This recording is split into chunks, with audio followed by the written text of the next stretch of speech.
beautiful people? It's your guy Gene, here with my boy Joel. Sapase. Breakfast with Bros, episode 12. Yes, man, a dozen, bro. You guys are watching on YouTube. We're also available now on Spotify, Yes, SoundCloud, yes, and yes. also Google Podcasts. Most def. Links are in the Description. prescription. I was about to say prescription.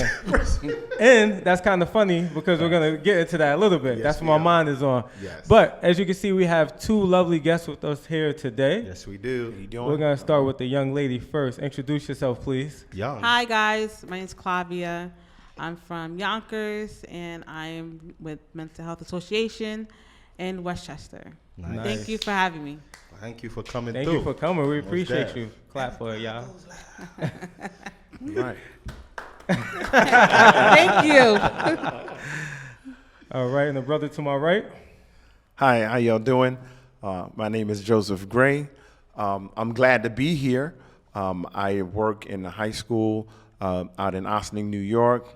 They call me the academic liaison, where I do work with high school students all day long, dealing with various issues. And I'm just glad to be here today. Nice. Right. We appreciate y'all both. Now that y'all introduce yourselves, y'all got your nerves out the way? Your We nerves good, are we good? good. Yeah, I'm straight. Straight? All We're right, good. We're good. Right. So, from the titles that both of them hold, obviously, we're doing we feel like every episode is important and has purpose, but Yep. being that we're in the month of May, we know that this month is mental health awareness. Yeah. And we wanted to take the time out and actually discuss it today, not just amongst ourselves with our opinions, but we wanted to get two people, a man and a woman, which we got, to be able to provide some expertise on the actual field and the state of mental health, not just in the U.S., but specifically in the black culture. So currently, Joel, what do you feel mental health stigmatism is in the black culture? Man, in our community, man, mental health is something that we just don't talk about. It's something that we don't put a lot of attention to, which we should, because it's killing our community. And especially in the faith world, some people got the wrong idea about mental health. Sometimes we have to pray and go see a psychiatrist. Right. So Clive, how long have you been in your current profession? And can you elaborate a little bit on your current profession a little bit? So I've been in the mental health field since 2017. I work with adults who are suffering with mental health. So although that they do suffer from mental health, me as a social worker, we want to encourage anyone who suffers from mental health, that just because you suffer from mental health does not mean you cannot live a healthy life, a normal lifestyle, just like everyone else. So that's my job, is to provide resources, support, counsel those who are suffering from mental health, and education that you can live just like everyone else, even with your mental health. I have a question for you. What made you want to get into this field? Wow. Well, one thing I love about social work is that you could go anywhere with it. I could go to a school. I could go and count like a counselor, domestic violence. So mental health is just something I fell into after grad school. Okay. So it just picked up on me, and the suffering within my community as well also plays a big part.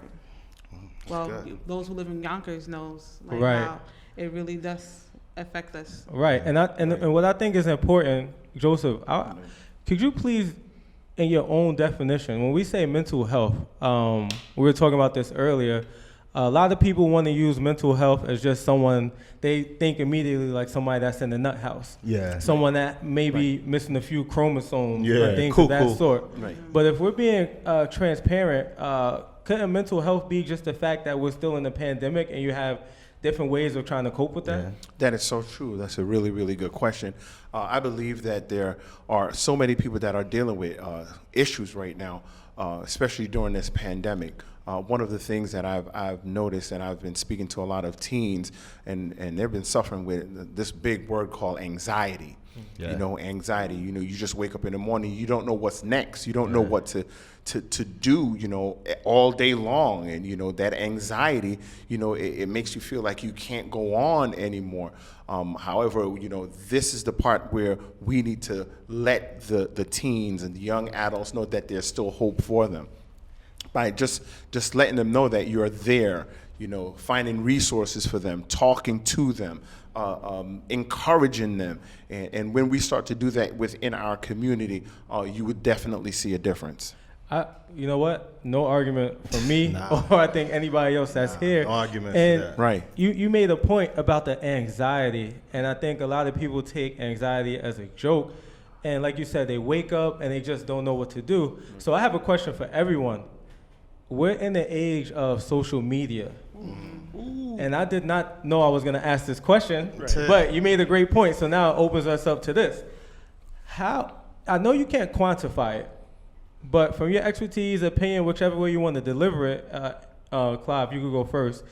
How much do you feel social media actually affects the health of our youth or just anyone? First of all, I think Clive is such a dope short name guy. Social media does play a big part in mental health. And I'll give you an example too. A lot of police brutalities is happening around the world when social media is capturing that. So when we capture that, we as people in the household, right? Yeah. We watching this. Yeah. So you say, oh my God, this man, George Floyd, for example, affect us all. Yes, it did. And then and stuff continues to happen. George Floyd, and it goes on. The list goes on. Ahmaud Arbery. Us and the black community are suffering from police brutality, and we're watching this through social media, fast access on what's going on in the world. Yeah. Right? So in short, Joseph, what it sounds like Clive is alluding to that social media plays a part not only anxiety but trauma, if I may. Absolutely, trauma. Definitely. You know, as you brought up that name George Floyd, every time I hear that name, I could still always, look back on social media and remember what happens. Or if I go on YouTube and I see his name come up, I'm afraid to push that play on that George Floyd because it's going to bring back things to me. When I think about every single day when the mayor would just give the numbers of COVID-19 going up on social media or those that have passed away, it brings anxiety to me. So I believe that social media has played a big role in not only the young lives, but also the adult lives. And sometimes we have our kids, and we're trying to take them away or hide them from the social media, but it's in their faces, and that builds 24/7. 24/7, and it builds up that anxiety within them. And it's for us to try our best to stay away sometime from social media. Sometimes we need to just shut everything down so we could get our minds right. So I have a question for you, Joel, but you made another great point, right? We're talking about social media. You guys know by now, if you've been watching, I've been on social media since December. Yeah. So I've been on a 7-month cleansing. And I'm fine. 7 months. 7 months. Cold turkey. So true. I have not seen you in social media. 7 months. And it's not that I was He don't look stressed, don't he? And it's not that I was suffering before, because I've always taken little fasts and everything, because I understand the greatness that the internet provides us with. I also understand that just like the Bible, it could be a two-edged sword, right? That's right. All right. It can help you find some stuff out, and it can help you find yourself in a bad situation. Yeah, that is so true. And Joel, what I wanted to ask, I had a question for you about the talking about the trauma and everything. We're talking about watching George Floyd, and I just wanted to say, right, we're able to see all that stuff because we have easy access. Yeah. Right. And when we saw George Floyd, we all were in our house. Yeah. Because we're in a pandemic. Yeah. So when we first got put on quarantine or lockdown, whatever you want to put it, that felt like padded walls for some of us, right? Yes. So for those first 3 weeks, which I believe it was about 3 weeks, where you literally could not go anywhere because you were just maybe paralyzed or you're trying to follow instructions, how do you feel you were affected, and what did you do, if anything, to help bring yourself up out of what was going on mentally? That's a great question. That's a great question. And for me, I was actually in a better situation than most people because of my family. We are blessed to live in a home to where we have the space that even though we was staying home, but we didn't have to stay in a box. So you had an escape room, but go ahead. You know, you understand? So my thing is, I could actually be on my property and it'd be no issues because my neighbor's like down the block. So there's nobody in my face or anything like that. I have 2 acres worth of property. So it's not like being somebody who lives in Queens, where your next door neighbor is like as close as me and Clive is right now. So now you really got to stay in a box. But what it did for me though is my mom and majority of my family is in the medical field. So my anxiety was for them, you know, and it was also for my nieces. And because my mom lived with me, so it's also my children, but not just the kids, but her safety. And I remember, I'll never forget, every time we're talking about COVID, I remember that one night, 2 o'clock in the morning, my mother called me crying. She called me crying because it was a night where most of the night she was just bagging dead bodies. Because my mother works in a nursing home. So it was just bodies on bodies on bodies. And it's like every day the numbers kept growing and growing. It's to the point where her coworkers was catching it. She actually lost a couple of people that worked with her within a week span. They were gone. So that's kind of, we're talking about social media and how we see it virtually. Your mother was experiencing it firsthand because she's in the healthcare profession. Yeah. Clive, how was it for you and your family, if you feel comfortable sharing how that experience might have been, right? Because let's be transparent, right? Yeah. I just want to put this out there, right? All of us here are married. Yeah. All right? We Shout out to 30. shout out to 30 Shout out to 30 yeah. mil by the camera. You know. And We gotta find somebody. We gotta for that, find somebody for that, brother. And we all love our spouses. We all can say that, right? No matter what, thick and thin, that's who we chose, that's who chose us.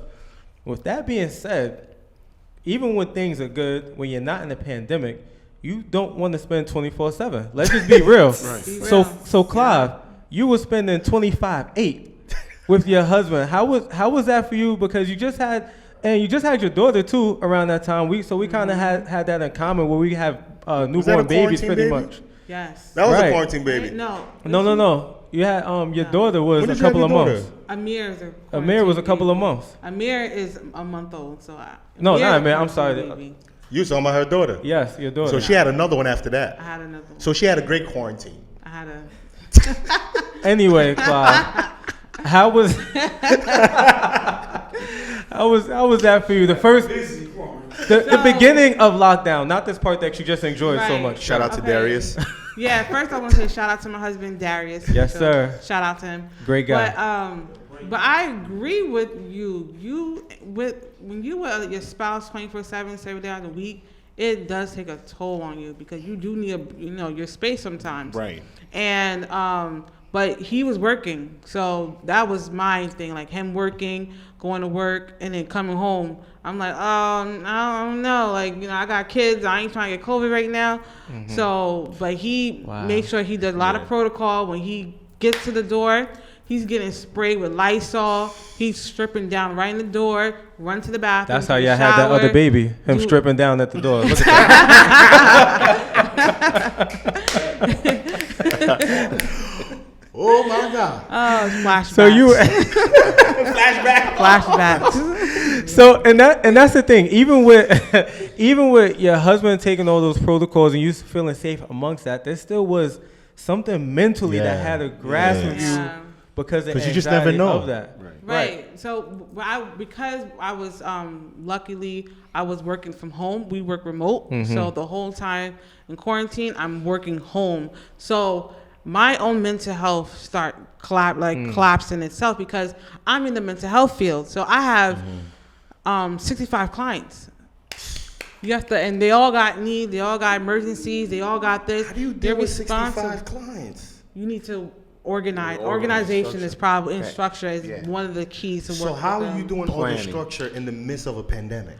That's the thing. That's how you should start to self-care. It's one of the biggest keys of any mental health, anything, self-care. So I had to conduct a lot of self-care because not only am I working, I got 2 kids at the time. I got 2 kids running around as I'm working, and then my husband's home he's away, he had to go out to work, but I have to stay home with the kids and I'm working. So again, so I'm gonna get into that, but you made a great point about self-care and also structure. So I know a lot of times when we talk about self-care, that's unfortunately, and here we're gonna get into that too, about how we try to play the yin and yang, where most of the time we hear self-care, most people might think we're talking about for women. But Joseph, what I wanted to ask you, because I think my wife told me the other day, she said, I love how you take care of yourself, like you're about self-care. So you're a healthcare professional as well. So being that you're doing most of the assisting and everything, when you were probably experiencing something like Clive just said, where your mental was being tested, what kind of self-care were you able to provide for yourself, or did you need your wife to help you or assist you with self-care? And it's funny because self-care means you do it yourself. How did you combat that if you dealt with that? And that's a good question too. One of the things that I can say, as everyone's talking about the pandemic and being at home, I have a teenage son and I have a teenage daughter at home. So with that being said, they want to go outside. Why are we still in the house? Well, I want to go to the mall. I want to head to Ridge Hill, right? I'm not going to get anything, and we have space in our home, but still we had to separate because we had to work. Right. And while we're working, we still have to have our children in the home because we're still thinking about the pandemic on the outside, COVID-19. And then we're dealing with George Floyd, as you were talking about before. And then I'm thinking about my son who wants to go out and all of this is going on and the media is going on at the same time. And then I got to think about self-care. You're hitting self-care before, right? Yeah. So I tell you this, self-care for me during the pandemic was, closing my door, turning off the lights, turning the television off, everything off, and just staying in a quiet space. That was really, really important for me. Wow. Another thing that I did was a lot of meditation. Right there, meditation. Sometimes just closing my eyes for 35 minutes and turning on just like water sounds and keeping silent. Or I would go outside with my dog and we go for a nice long walk. Right. By the time I come back, I feel good inside. Right. I feel really, really good inside. Self-care could mean, going to the barbershop. Yes. Right. Going to the barbershop. Getting your nails done. And then Amazon, buying a pair of new shoes. Right. Although you can't go anywhere, put it on. Walk down the block with it. Going to the gym, eating right. That's all self-care. Right. Yes. So that's something that you can do for yourself. Now, if you have a spouse that's with you all the time who can help you, now that's really, really important, because at that point when you have somebody who is connected to you, they could understand when you're going through something. Correct. Yeah. Right? That's really important. Right. You have somebody who could encourage you. You know what? I'm feeling down today. You know what? Maybe take a break. I got you right now. Right. Take a break. Sometimes we just need to take a break. Right. In the house, especially when you have children and everything. Take that break. Take that 5 to 10 minute break and just close your eyes and just meditate. Meditate on good things, right? Yes. Meditate on things that's going to lift your spirit up, right? I think self-care is extremely important. Very, very, very But there's important. also, with self-care, I want to point out, there's a negative way also people look at self-care, because with mental health, also comes with substance use, right?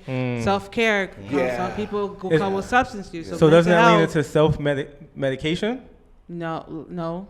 That's what people say. They call it, the street term is self-medicate. I'm stressed, I have anxiety, I'm going to go smoke this blunt. Okay. I'm going to get a drink. So to your point, because I definitely want you to finish, I think we have to think about that as well. Well, most people, not most people, but some people, like you're saying, we have to be careful with self-care. They don't think it's a problem, but if every time you have an issue or you have some mental roadblock, if you turn to the blunt and you turn to the drink, then it is a problem. Look, so it becomes an addiction. Yeah, right. So and that's abuse. It's not just to the blunt or weed. It could Could be be pills, too. cocaine. Right, or right, right. I was meth trying to or- keep it light, but go ahead. I'm talking Well, some hard people don't. self-care. Listen, some ahead. people don't. Yeah, It is. yeah. Listen, some I see it people every, don't. right, I see it every day. It's like, you know what? I'm stressed out this week. I'm I gonna go need it, I smoke need this it, I crack. need it. You know what I'm saying? Right, right. I know my kids need to eat. Yeah. But this, I'm too. I can't Right. think. And this Right. and crack cocaine, well, is my self care. You know what I'm saying? Some people look Not- at not it. yours. Not mine. Right. No, not mine. No, my husband don't may play I that. ask- Not mine. I want, But I want to switch gears, but before I switch gears, I want to ask you and Joseph a question. Just a simple answer will be fine, so we can move on. Clive, most of your clients, what's their background, their ethnicity? majority of them is Hispanic and Black. Okay. What about And- you? My- And what? Sorry, go ahead. Like 1% is probably white. And what area do you do your work in again? Westchester, Westchester. Lower, upper, or all over? all over. All over. What about yourself, Joseph? My students are 90% of them are Hispanic, Okay. right, and 10%, everything else. And right now you're currently in Upper Westchester. Upper, yeah, All right. Upper Westchester. So the reason why I asked that because I want to move us to another part of the pod. I think the conversations are going great. I was looking at some stats, albeit so everyone knows and so you guys are all aware. It is from one site, one source, so don't kill me if something sounds too inaccurate or not what you believe to be true. You can find this information, however, on Mental Health America because I was very interested in seeing, understanding really the numbers with African Americans and mental health, right? So it says about 13.4% of the U.S. population identifies as Black or African American. I believe that turns out to be around 49 million people, something of that sort. Give or take. Give or take, An right? Estimate, all right. And then it says of those, over 16% reported having a mental illness in the past year. That number turns out to be around 7 million. So now that we know those numbers, right, in the ballpark, everyone. So Right. I know you're probably on Google right now or checking, or you might be a professional in your own right, and you want to just strike me down. Please Yeah. don't. Right. All right. It's all Right. estimate, guys. Right. All right, and I, like I said, you could go to mhanational.org. Okay, that's Right. Mental Health America. That's right. Of those 7 million, I asked the question to some of my buddies, and I said, hey, do you have any questions that maybe you want me to ask on the pod to our professionals today? And they wanted to know how many people or how many Black men do you believe participate in counseling or therapy or some sort of help? And someone said, I bet it's below 5%. So in your expertise or information that you might have, do you know any actual numbers of across America, how many African Americans actually participate in their rescue as far as mental health? Therapy and et cetera. Right, therapy. Right. Right. Well, can I answer? Go ahead. Well, I can't give you a number on that, but I know that it's in our communities. It's really, really hard to get men of color in the. And why is that? I think it's a stigma Stigma. thing, where we were raised to be tough men, strong men. We don't really like to express ourselves because when we do express ourselves, it makes us look like we're weak. Feminine. To Sensitive. those that are around us, and we're too sensitive. Right. Until However, you may what's not. happened is that many of us as men of color are silently screaming inside, looking for help. And a lot of us, we go to our graves. So what's a strong and tough man in your opinion? What's a strong and tough man? Yeah. In my opinion. All right, because everything you just said, right? It's like we was raised to be tough and Right, strong. What right. in the world is that? Like, Boys- boys don't cry. Boys don't. Boys will be boys. Yeah. Boys don't cry. Boys, we pick bricks up all the time, and we can break them with our hands, right? Right. We know we were taught to provide, right? Protect, we right? do. By any means Go see necessary. episode 9, yeah. and what we ain't happens? gonna open up that thing. We ain't gonna open up that thing no more. And what happens is that we because we have that label on us, right? We don't know how to be less than that, and because we don't know how to be less than that, We don't know how to fight when we go through things internally. And because we don't know how to fight internally, then we just keep things inside and it builds up. And if you know anything about a pipe that has pressure in it, right, after a while, right, it bursts. Right. Right. And then when it bursts, right, it becomes uncontrollable. Every area that's possible could That's get right. affected. Right. And every area gets affected. So if I hear you correctly, there needs to be a change. Right. Right? Because if we keep doing this, we keep teaching our young boys this, right? We're actually setting them up for self-destruction. That's right. That's right. So, Clive, let me ask you, right? Because we're talking about black community, but we're talking about young men, right? You're a mom, right? Yeah. If you don't Yes, mind I me am. asking, what age did you become a mom? 19. All right. 19 years old. Okay. My husband decided to become a mom. Shout out to that brother. Shout out to Darius. Darius. He's like, he wasn't having it. The Now. Facts. 19. I was become mom. The reason why My son. the reason why I asked that is because I don't want to shy away from the men, and Yeah. we'll get back there. Yeah. What I believe is that most people are quick and understand that men do need help, but it's the men last to recognize that. So that's why I want to move away. And I want to ask you as a mom, as a black mom, as you all can see, right? When you became that mom, there are different pressures and expectations and responsibilities that are gathered on your plate that was already full. Yeah. Because when you're 19 or even when you're still an adult, you're still becoming and you're still developing yourself. Right. So once you have that life that you now have to take care of, that is your responsibility, how does that affect your mental? Besides the fact, let's be honest, right? Yes, you love your child, you love your kid. I'm a mom, this is a great thing. But now you have to take this beautiful thing home. And just because something's beautiful does not mean it's not challenging. Right. Okay, so that's a good question, but I'm going to give you guys my background. So I had my son at 19 years old. I was in college. So as a young woman, at 19, you're not thinking about having a kid. You're thinking about partying and hanging out with your friends and going to clubs and, and having fun, trying to enjoy life at 19. So when you have when I had my son, it was in our culture. I'm Haitian as well. So is Junior. We're Haitians. we're Haitians. So Shout out to Haiti.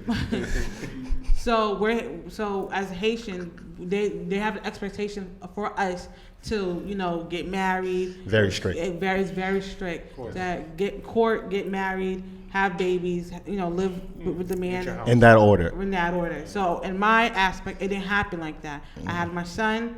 I had to bust my butt to go to school, graduated with my bachelor's, and then I went with my master's. Now, with a son in this day and age, it's very scary because what's happening with this world, which is also affecting mothers' mental health.